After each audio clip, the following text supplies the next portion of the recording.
তো চলে আসলাম ছোট্ট একটা মিনি ব্লগ নিয়ে তোমাদের সাথে শেয়ার করতে। তো দেখো আগুন ছাড়া কিভাবে নুডলস বানানো যায় সেটাই তোমাদের সাথে আমি শেয়ার করছি।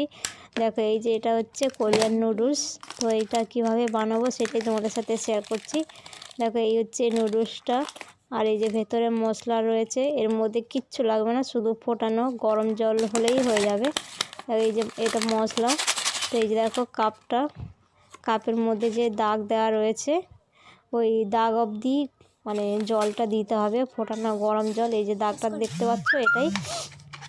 দেখো আমি নুডলসটাকে এর মধ্যে দিয়ে দিচ্ছি, একটু ভেঙে চুড়ে দিচ্ছি যাতে তাড়াতাড়ি নুডলসটা সেদ্ধ হয়ে যায় তার জন্য। তো দেখো এটা ভেঙে দিচ্ছি। তারপরে প্রথমে কী করবো, মশলাগুলোকে দিয়ে দেবো। আমরা পরে মশলাটা দিলে ভালো লাগবে না, তো আগেই দিয়ে দিচ্ছি মশলাগুলোকে।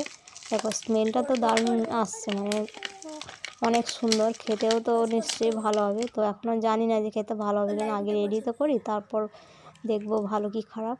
তো এই দেখো এই ফুটিয়ে রাখা গরম জল, ফোটানো গরম জলটা এর মধ্যে দিয়ে দিচ্ছি। ওই যে দাগটা দেখলাম তোমাদের ওই অবধি দিয়েছি, দিয়ে স্পুন দিয়ে নেড়ে চেড়ে একে কিছুক্ষণের জন্য রেখে দেবো, মিনিমাম 5 মিনিটস। 5 মিনিট পর তারপর আমরা এটাকে ঢাকনা খুলে দেখবো যে হয়ে গেছে কিনা। তো 5 মিনিট হয়ে গেছে, তো চলে আসলাম আবার। এবার ঢাকনাটা খুলে দেখবো যে হয়ে গেছে কিনা।